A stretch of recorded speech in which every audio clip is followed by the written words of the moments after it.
It totally makes sense why childhood trauma survivors would suffer from low self-esteem or self-loathing due to what happened to them in a childhood.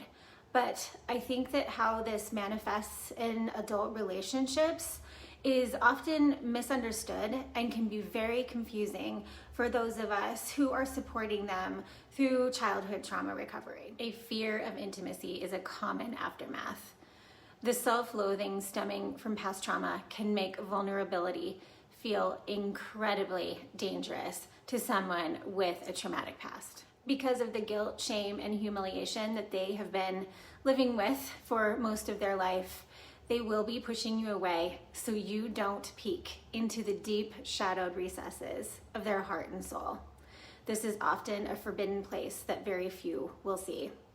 And I want to ask you, when you started dating and you were both talking about your childhoods, one sign that this shame and guilt and blame could be something that is deeper for your husband would be that your husband may not have actually given you very specific answers about his childhood. You may have heard some very generic responses like, oh yeah, my childhood was very normal, or yeah, it was fine. But I even heard a lot of times my husband say, I just don't remember.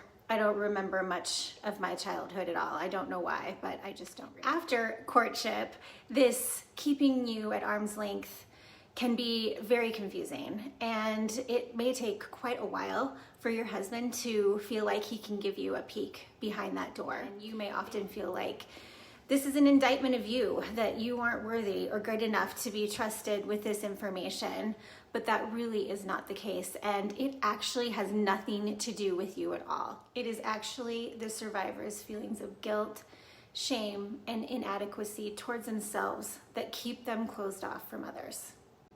Another way this can play out in relationships is that men who take on irrational blame for their traumas can turn their anger inward on themselves, which may then result in self-destructive patterns and a lifetime of punishment in their own minds.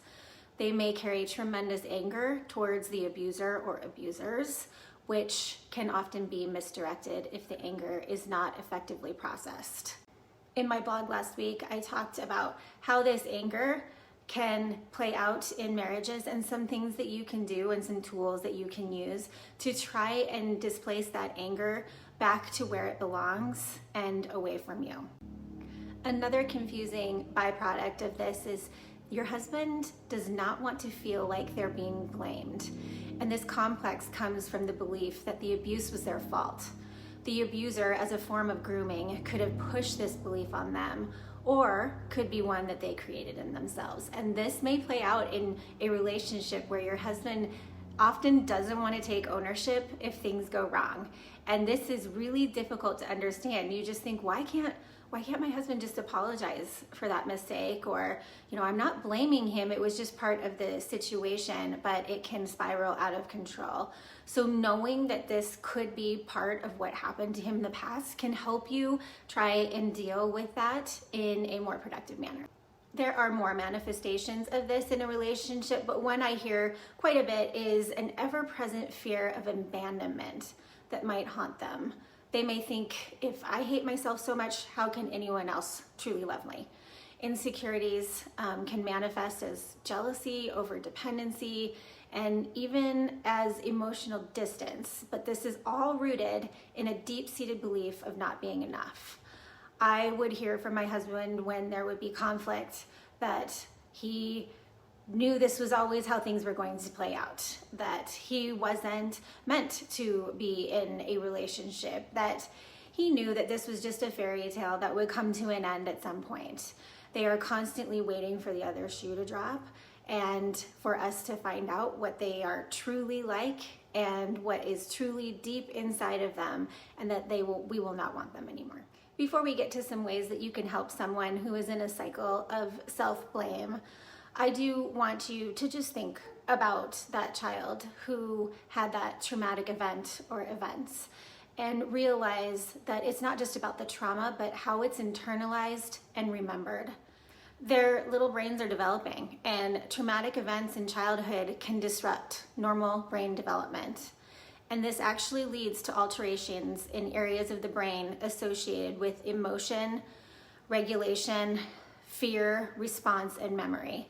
Children often lack the tools to process the trauma, and they will internalize and blame themselves. This internalization of the abuse can lead them to feeling it's their fault, that they deserve punishment for what happened. Self-destructive behaviors will result because of this internal conflict. This can result in substance abuse, in my case, extreme sports, where the punishment is actually what they feel they deserve. They may even choose a profession with this guilt in mind, that they want to be a hero for someone, but ultimately the result of that profession could end in them leaving this world, and no one would ever have to know what was deep inside them. That was a lot, but I think that those behaviors for a spouse are not very apparent, that they are connected. So I want you to start thinking about how some of the behaviors that you may be seeing could be related to this shame and blame. That is the first step. And the silver lining in all this is that this can be fixed. You can create better patterns, and this self-loathing can be put into its place, into what happened to them, and realizing that they are no longer in the past, that they are now adults, and that self-blame is doing them nothing towards getting to a happier and healthier place. So what can you do as a partner or spouse if you are in this cycle of self-blame? I want you to stop thinking it's you, that you aren't enough. You cannot change the trauma because it had nothing to do with you. It was present long before you. The effects of his trauma on him are not directed at you personally, and believe me, I know how personal it can feel as a partner or spouse. The second thing you can do is help him to acknowledge this blame that he's feeling for this trauma. Don't say things like, "I know how you feel." This is a statement that is very dismissive and could potentially cause further trauma if they feel like they're being dismissed for their story or cast pity on them. I want you to keep coming back to telling them it wasn't your fault. You were just a kid, and it's okay. Which leads me to the third one, which is creating a safe space. They need to feel safe to express their feelings without fear of criticism. And the fourth thing is pointing out their positive qualities, past achievements, and the lessons that they've learned from their mistakes. It is so important to shine a light on all of the good that they've done, of how far that they've come, of how resilient they have been to get there this far. There is hope, and things can get better. You can shine a light on where you want your relationship to go and where it can go despite what happened to them in their past. If this resonated you, I encourage you to sign up for my newsletter, where I tackle issues like this and things that you may be seeing in your relationship every single week. I am on a mission to bring wives and partners together who are supporting their husbands through childhood trauma recovery and are experiencing a lot of things that they don't understand, so that we can help each other.